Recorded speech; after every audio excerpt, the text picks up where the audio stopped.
You know, I don't think Deion Sanders took the head coaching job at Colorado to just win 3 games, man. So last week we did a segment talking about if Colorado would make a bowl game year one under Coach Prime, and many people feel like Colorado isn't going to be able to win 6 games, man. And once again, I feel like Colorado is being extremely slept on, man. I don't feel like enough people are putting enough respect on Coach Prime. This is Deion Sanders. They don't call this dude Prime Time for no reason. This dude is going into Boulder trying to win right away. People talking about man, he's trying to rebuild this roster. Like, yeah, he's trying to rebuild this roster during the offseason. He isn't trying to have a long-term rebuild when Colorado is having consecutive back-to-back losing seasons out the gate his first couple of years there. Like, this man's trying to go into Boulder and he's trying to win right away. And for people who think that Deion Sanders is going to win 3 games, I really don't know if you're a hater or if you're just being a realist, because it's kind of hard to tell. Some people just act like they just don't like Deion Sanders. They just hate the man's guts. I don't know what Deion Sanders has done to some of you all, but some of y'all are drinking that haterade, man. Yeah, I got that haterade. You got to replace the G with the H. Some of y'all need to stop drinking all that haterade. Like, if you really think that Colorado is going to win only 3 games just because you don't think Deion Sanders is a good coach and you just don't like Deion Sanders for some reason, I think you need to put the haterade down. That haterade ain't good for your throat. It's not good for your lungs. Go get you some water, drink some, and take a deep breath. I don't think Deion Sanders came to Colorado to be okay with winning only 3, 4 to 5 games. Like, this man came to Colorado to win. If Deion Sanders was okay with winning only 3 games and that was his expectations going into this year, I promise you, he wouldn't have hit the transfer portal as hard as he has, and he wouldn't have pushed out the majority of the players who were on last year's squad. If Deion Sanders was okay with being mediocre this year, he could have just came in and kept the rest of the team that he inherited. This man is trying to win. You don't go this hard in the transfer portal to only try to win 3 games. And he has a really solid coaching staff. You have offensive coordinator Sean Lewis, who was the head coach the last couple of years at Kent State. Kent State had some really fantastic offenses under Sean Lewis. You remember Dustin Crum? He was really productive under Sean Lewis. Let's not forget about Colin Schlee, who's at UCLA right now with Chip Kelly. Then you got Charles Kelly, who previously was on Alabama's coaching staff for the past couple of years. He also was a defensive coordinator for FSU from 2014 to 2017. Now, the defenses under Charles Kelly at Florida State, they weren't fantastic. They weren't bad, but they weren't great. They were kind of in the middle of the pack. And when you look at the Pac-12, the Pac-12 is a conference that only really has a couple of really explosive offenses. You got Washington, Oregon, USC, and Utah, and that's about it. The rest of these offenses in the Pac-12 conference are pretty average to above average at best. If you want to include UCLA in that conversation of having an elite offense, I still kind of would disagree with you in that sense, because Chip Kelly kind of elevates that offense because of how good of a coach he is. Talent-wise, I don't think UCLA is as talented going into this season as compared to last year. And there are a good amount of people who just make it seem like Shedeur Sanders is going to go into the Pac-12 and he's going to struggle. Have you watched the Pac-12? There are not too many good defensive teams in this conference. There were only really 3 good defensive teams in the Pac-12 last season: Utah, Oregon State, and Washington State. And Utah, for the most part, their defense wasn't really all that great when they played against some of the better offenses in this conference. So I don't expect Shedeur Sanders to struggle at all. This dude was balling at Jackson State. Well, JT, that's Jackson State. That's FCS football. This is Power 5 football. There are plenty of quarterbacks who have dominated at the FCS level, the JUCO level, and went to the Power 5 and still dominated. There's a quarterback in this conference right now who plays for Washington State named Cameron Ward, who played for Incarnate World. He balled out at Incarnate World, went to Washington State, and he was still a damn good quarterback. I don't think Shedeur Sanders is going to go to Colorado and just forget how the hell to play quarterback. And I don't think that Deion Sanders is going to put Shedeur in a situation for him to fail. Everywhere that Shedeur has went, that Deion Sanders has been along on the ride with them, he's had success. This dude, last season at Jackson State, completed 70% of his passes, 40 touchdowns to only 6 interceptions. You just don't complete 70% of passes just anywhere. It doesn't matter what level of competition you face. That's really difficult to do. Like, some of y'all are really hating on Colorado.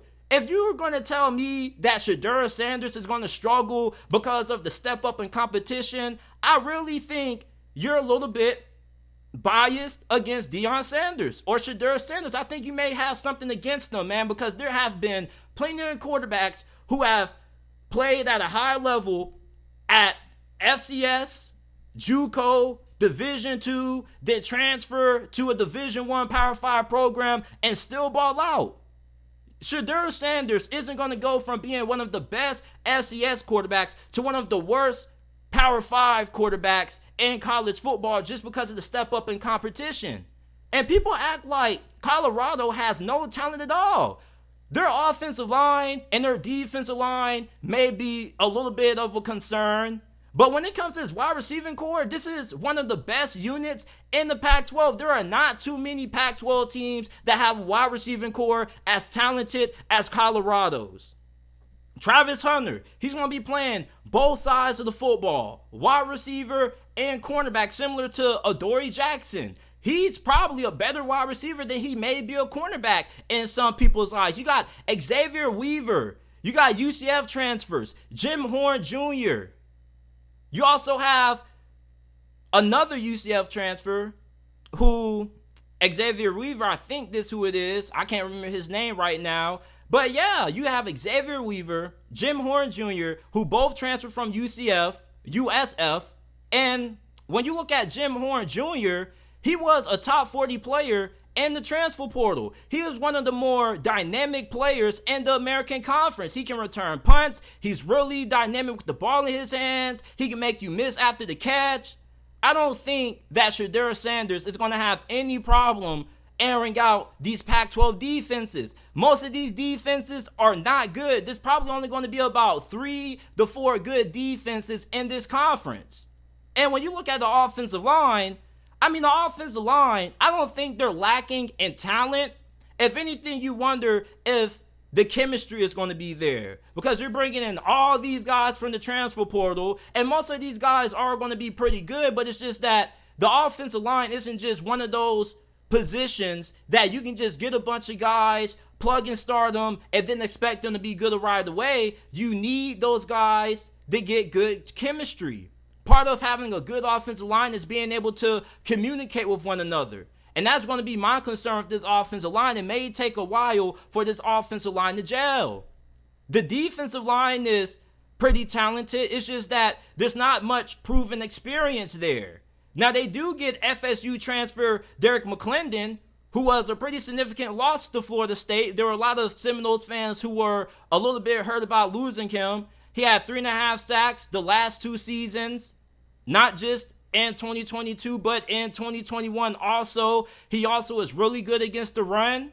And then when you look at the secondary, you got Cormarnie McClain, who is the number 1 cornerback prospect coming out of this past year's recruiting cycle. We already know about what Travis Hunter does. Their safety position on the back end is going to be really good.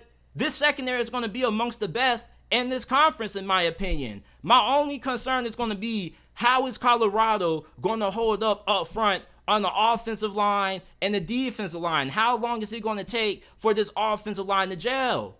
You look at running back, they had a really good freshman running back who was taken off in the spring game. You got Alton McCaskill, who transfers from Houston. He's coming off a major injury last season, but in 2021 for Houston, this man had 16 damn touchdowns. This dude was a freight. He was averaging over 5 yards per carry. And he's 6'1", 215 pounds. There are not too many Pac-12 teams who want to see this guy running head up. So when I look at Deion Sanders and the talent that he has going into this season with Colorado, I feel like this is a middle of the pack, above average Pac-12 team. People act like Colorado's playing in the damn SEC or the Big Ten. This is the Pac-12. There are not too many elite teams in this conference. You may look at their schedule and be like, well, JT, they got to play USC. They got to play Oregon. They got to play Utah. Like, okay, those are three of the better teams in this conference. But outside of Washington, USC, Oregon State, and Oregon, the rest of this conference is pretty average to above average at best, which is why Colorado has a good chance at being able to not only win 6 games and making it to a bowl game, but potentially 7 or 8, depending on if everything goes right. Colorado, when you compare them to the average to slightly above average teams in this conference, I think they match up pretty well. You guys don't think they got a chance to beat Arizona, UCLA, Stanford? I mean, come on. And they played TCU for their first game of the regular season, but I think they have a very good chance at winning that game, even though it's on the road. You want to know why? Because the majority of upsets that take place happen during the first couple of weeks of the season. And if you watch the Pac-12 conference, you will know that a lot of these teams, although they may be super talented, they're really inconsistent, especially when you get into the late half of the season. There were tons of upsets in this conference.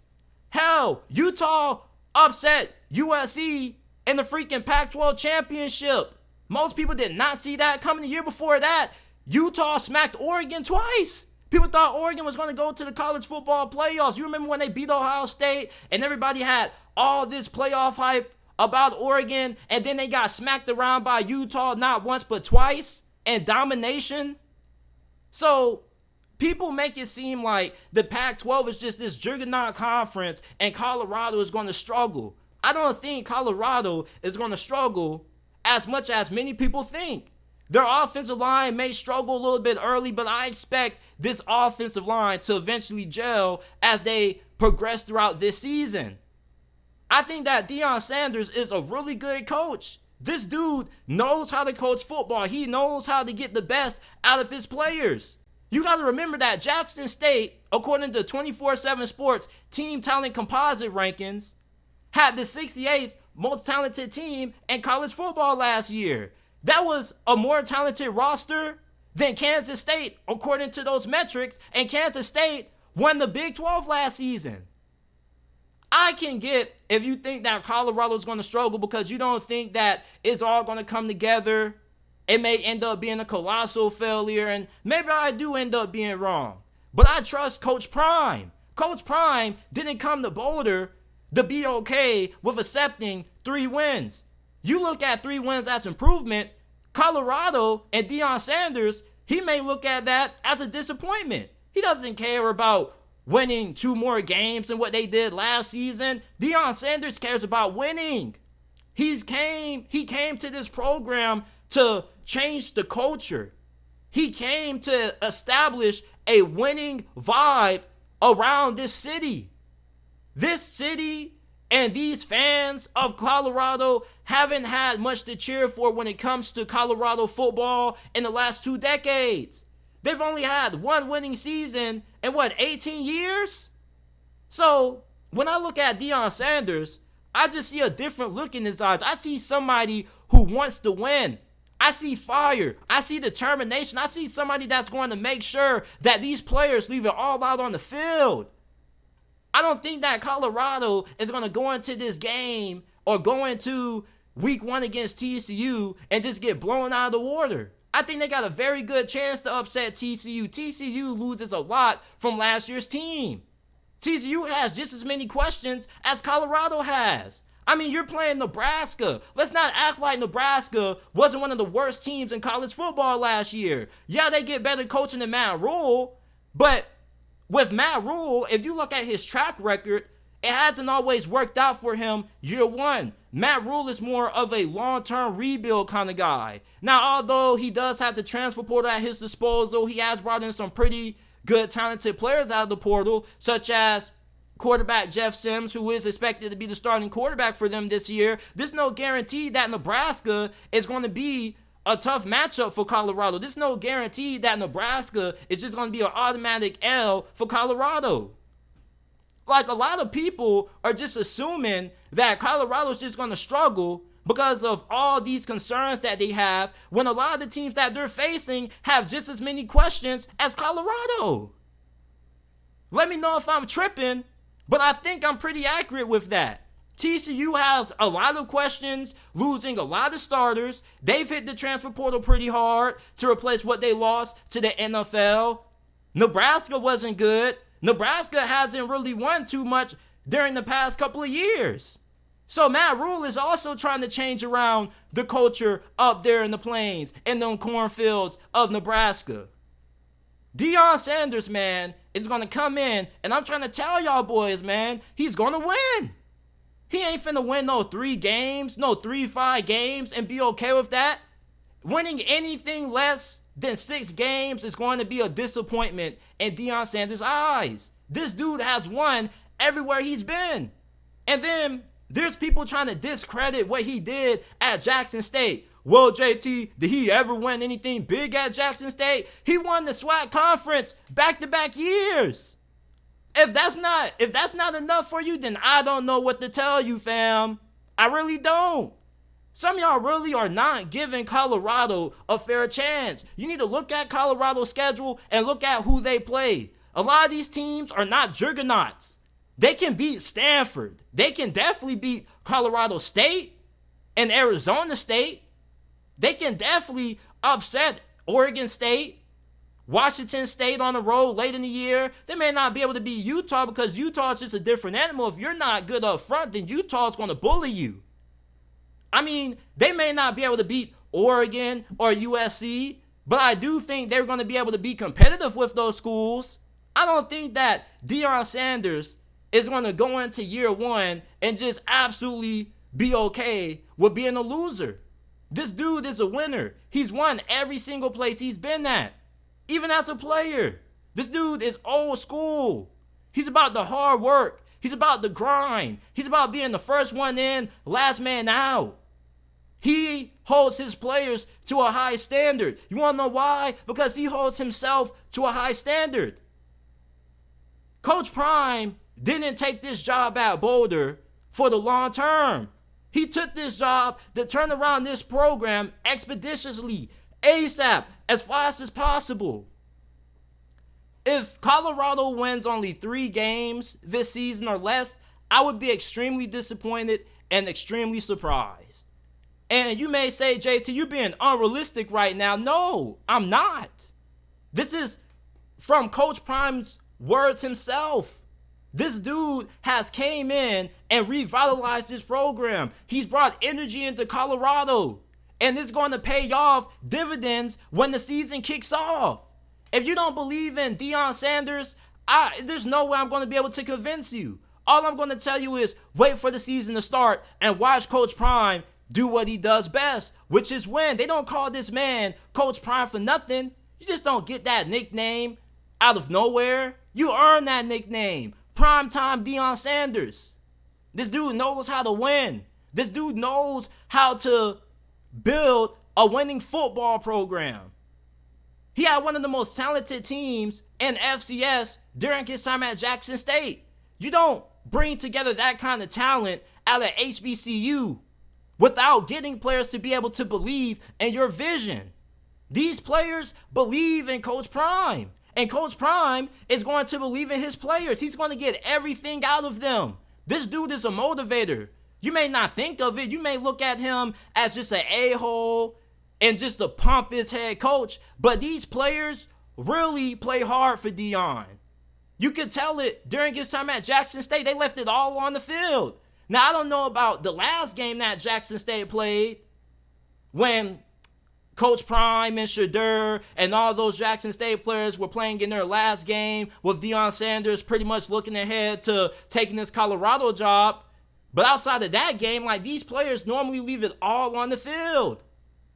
This is a really good team in terms of where they rank amongst the Pac-12.